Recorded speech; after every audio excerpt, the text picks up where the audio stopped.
के लिए सबसे बड़े कलंक है, इस समाज का कोड है, और इस कोड को जब तक हटाएंगे नहीं तब तक उत्तर प्रदेश की स्थिति को ठीक करने में कठिनाई होगी। और इसीलिए मैं आपसे कह रहा था, आप तो लोकतंत्र सेनानी हैं, मैं आपकी उम्र का सम्मान करता हूं, आपकी सहजता सरलता का भी सम्मान करता हूं, और हमेशा आपको सम्मान भी देता रहा हूं, इसलिए भी क्योंकि इस माननीय सदन के देश के सबसे बड़ी विधानसभा के स्पीकर के रूप में एक शानदार काम आपने किया। एक जनप्रतिनिधि के रूप में एक लंबे समय में संघर्षशील जीवन, एक सामान्य परिवार से उभर करके आप आगे बढ़े, और इसलिए कभी कभी सही बात बोलने की हिम्मत भी कर पाते हैं। लेकिन आपने लोकतंत्र सेनानी कहा अपने आप को, मुझे बहुत अच्छा लगा, लेकिन जिस लोकतंत्र का गला घोंटने का काम कांग्रेस ने किया था, आज उसी के साथ आप मिलकर के क्या काम कर रहे हैं और क्या करते रहे, क्या करते रहे। आप लोग तो हमारे बजट पर, हमारी सप्लीमेंट्री डिमांड पर आपने उंगली उठाई। मैं पूछना चाहता हूं, मुझे आप लोगों की बातों पर पंचतंत्र की एक कथा याद आती है, आपने सुनी होगी। 4 ठग थे, एक किसान एक बकरी लेकर के जा रहा था, तो चारों ठगों ने कहा कि इस किसान से बकरी कैसे ली जाए। तो हो सकता है कि उनको थोड़ा लोक लाज रही हो, तो उन्होंने कहा चलो छीन तो नहीं साहब पर पाएंगे, तो एक काम करते हैं, चारों अलग अलग जगह खड़े हो जाते हैं, और अलग जगह खड़े होकर के हम लोग ये बोलें कि भाई ये कुत्ते का बच्चा कहां लेके जा रहा है। तो एक वो किसान बेचारा अपनी बकरी के बच्चे को कंधे में रख करके लेके जा रहा है, तो पहले ठग के पास से गुजरता तो बोलता, अरे काका ये सब क्या ले जा रहा है, ये कुत्ते के बच्चे को अपने कंधे में लेके क्या जा रहा है। किसान बोलता, अरे धूर्त कहीं के, ये कुत्ते का बच्चा नहीं बकरी का बच्चा है। वो हंसते हुए चुप हो जाता है। आगे अगले चौराहे पे जाता दूसरा ठग, अरे काका ये कुत्ते का बच्चा आप कहां लेके जा रहे हैं। वो बोलता है, उसको भी डांटता है, अरे पागल हो गए क्या, अरे कुत्ते का बच्चा नहीं बकरी का बच्चा है। अगले आगे बढ़ता है, फिर तीसरा ठग मिल जाता है, वह भी फिर यही बात उसको बोलता है।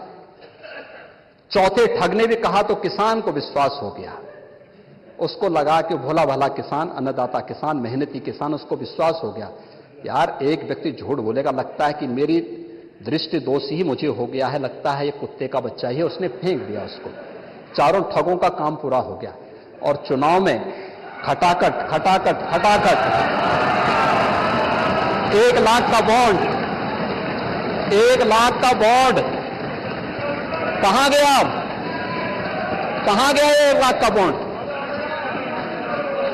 1 लाख का बॉन्ड। और मैं इसीलिए कह रहा हूं, शिवपाल जी भाग गए यहां से, लेकिन मैं कह सकता हूं खटाखट नहीं, 27 में सपाचट के लिए तैयारी रही,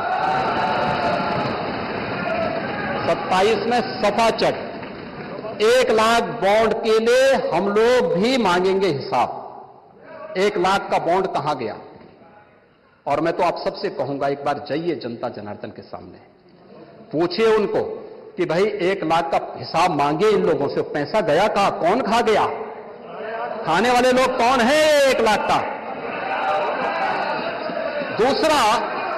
दूसरा संविधान का गला घोंटने वाले लोग कौन थे, और कहते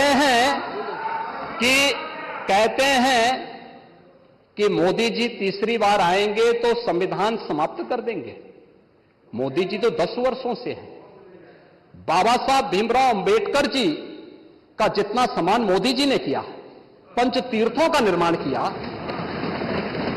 बाबा साहब भीमराव अंबेडकर के जन्म स्थल मऊ मध्य प्रदेश में भव्य स्मारक का निर्माण किया, बाबा साहब भीमराव अंबेडकर से जुड़े हुए जहां उन्होंने अपने उच्च शिक्षा अर्जित की थी, इंग्लैंड की, उस मकान को खरीद करके अनुसूचित जाति के बच्चों के लिए हायर एजुकेशन के लिए स्कॉलरशिप की व्यवस्था की, और उसके लिए इंडिया हाउस के रूप में उसे स्थापित करके इसको बाबा साहब भीमराव अंबेडकर का एक स्मारक इंग्लैंड में भी बनवाया और स्कॉलरशिप की व्यवस्था की।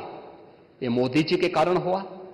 बाबा साहब भीमराव अंबेडकर ने अपना सार्वजनिक जीवन दिल्ली के अंदर जिस मकान में रह के किया था, उससे बाबा साहब भीमराव अंबेडकर का स्मारक बनाने का काम मोदी जी ने किया।